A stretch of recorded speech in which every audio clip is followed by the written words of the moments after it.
লক্ষ কোটি টাকা ব্যয় হয়।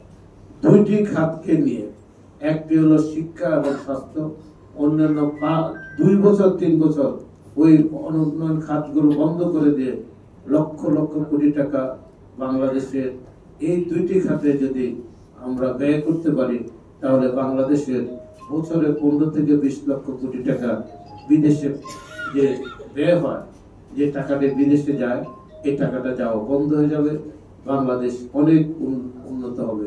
এখানে জিয়া রহমানের একটি উদাহরণ টেনে 1980 সাল নাটোর উত্তরা গণভবনে সারা বাংলাদেশের যুব নেতাদের জিয়া রহমান ডেকেছিলেন 2 দিন ব্যাপী কর্মশালা। আমার সেখানে থাকার সৌভাগ্য হয়েছে।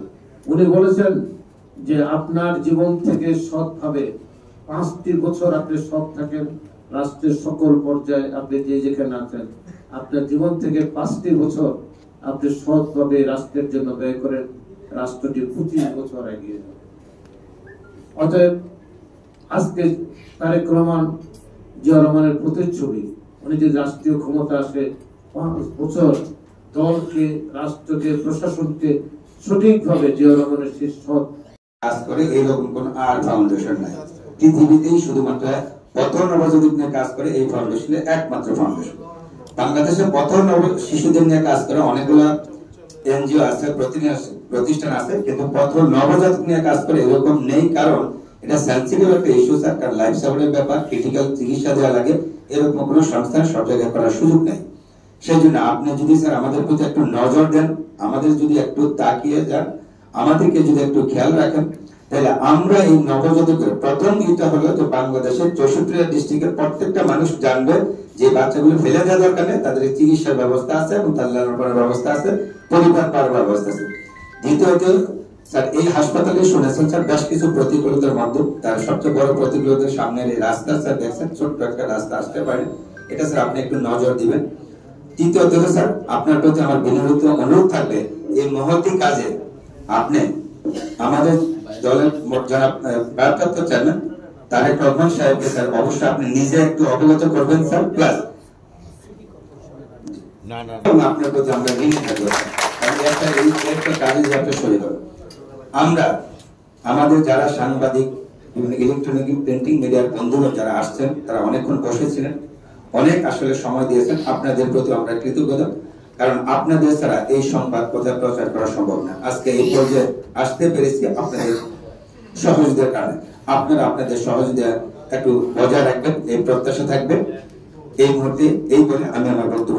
কৃতি সন্তান, সাবেক সংসদ সদস্য এবং সাবেক মন্ত্রী, বিএনপির কেন্দ্রীয় ভাইস চেয়ারম্যান এবং কর্মী বান্ধব নেতা, তিনি শুধু নোয়াখালীতে সীমাবদ্ধ নয়, তিনি সারা বাংলাদেশের যে কর্মী নেতা সৃষ্টি করেছে, তার মধ্যে আমি একজন ক্ষুদ্র কর্মী হিসেবে আমি ওনার সাথে দীর্ঘ আন্দোলন সময় দীর্ঘ পথ চলা, এখন অন্তর্বর্তী আছে, অনেকে দেখা গেছে আমি ওনার সাথে দীর্ঘ সময় পথ চলা এবং আমি ওনার যে কর্মকাণ্ড সম্পর্কে আমার অনেক অবগত আছে। আমি বিশেষ করে আজকে যে মজিব নিউ ফাউন্ডেশন, আমি আমার পক্ষ থেকে আন্তরিক শুভেচ্ছা অভিনন্দন জানাই। শুধু অভিনন্দন নয়, এই হসপিটালটি যে আমার ওয়ার্ডে হয়েছে, আমার জেলায় হয়েছে, এতে আমি গর্বিত। আমি সবসময় পাশে ছিলাম, পাশে থাকবো। আমি শুধু একটি কথাই বলবো যে আমাদের আজকে প্রধান অতিথি এখানে উপস্থিত হয়েছেন। আমাদের বাংলাদেশটা পিছিয়ে আছে শুধু একটা স্বাস্থ্যের দিক থেকে। আমরা চাই প্রতিটা জেলায় যেন এরকম একটি হসপিটাল হয়, যেন কোনো অবঞ্চিত শিশু যেন অবহেলায় বেড়ে না ওঠে। প্রত্যেকটা শিশুই যেন তার ন্যায্য অধিকার পায়। এটা আমাদের নেতৃত্ব স্থানে যারা আছে তাদের এটা একটা দায়িত্ব। আমরা নেতৃত্ব দেই মানুষ সেবার জন্য, মানুষের সেবার জন্য।